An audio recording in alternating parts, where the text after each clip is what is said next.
এডিটিংয়ের জন্য জনপ্রিয় একটি অ্যাপস হলো ক্যাপকাট। যদি মোবাইল দিয়ে প্রফেশনাল লেভেলে এডিট করতে চান তাহলে ক্যাপকাট অপরিহার্য। ক্যাপকাট দিয়ে প্রফেশনাল লেভেলে এডিট করা যায়, কিন্তু বাংলা লেখা যায় না। বাংলা লিখতে গেলে ঠিক এরকম লেখা আসে। তো আমি দুইটা উপায়ে বাংলা লিখে দেখাবো। যেটা আপনার কাছে ভালো লাগবে সেটা অবশ্যই কমেন্টে জানিয়ে যাবেন। ভিডিওটি ভালো লেগে থাকলে অবশ্যই ভিডিওতে একটি লাইক, আর এরকম আনকমন ইন্টারেস্টিং ভিডিও পেতে চাইলে অবশ্যই চ্যানেলটি সাবস্ক্রাইব করবেন। চলে যাবেন ক্যাপকাটে। ক্যাপকাটে আসার পর আপনার ভিডিওটি সম্পূর্ণভাবে এডিট করে নেবেন এবং টেক্সটটি লিখবেন সবার লাস্টে। তো এখানে আমি একটি টেক্সট লিখে নিচ্ছি। উপরে কি লেখা হচ্ছে সেটা দেখার বিষয় না, আপনার বানানটা ঠিক আছে কিনা সেটা দেখে নেবেন। লেখাটি কমপ্লিট হলে ব্যাগে চলে আসবেন।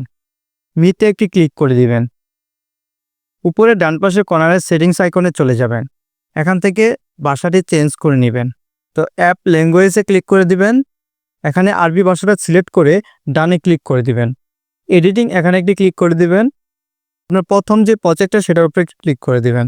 এখানে দেখতে পাচ্ছেন যে লেখাটি সম্পূর্ণ সঠিক হয়ে গেছে। এখান থেকে এক্সপোর্ট করে নেবেন। পিকচার্টে চলে যাবেন। অ্যাড টেক্সটের পাশে দেখেন রিমুভার, এখানে একটি ক্লিক করে দিবেন। ব্যাকগ্রাউন্ড এখানে একটি ক্লিক করে দিবেন। এই ব্যাকগ্রাউন্ডের উপরে একটি ক্লিক করে দিবেন। উপরে টিক মার্কে একটি ক্লিক করে দিবেন। এখানে আপনার টেক্সটটি লিখে নেবেন।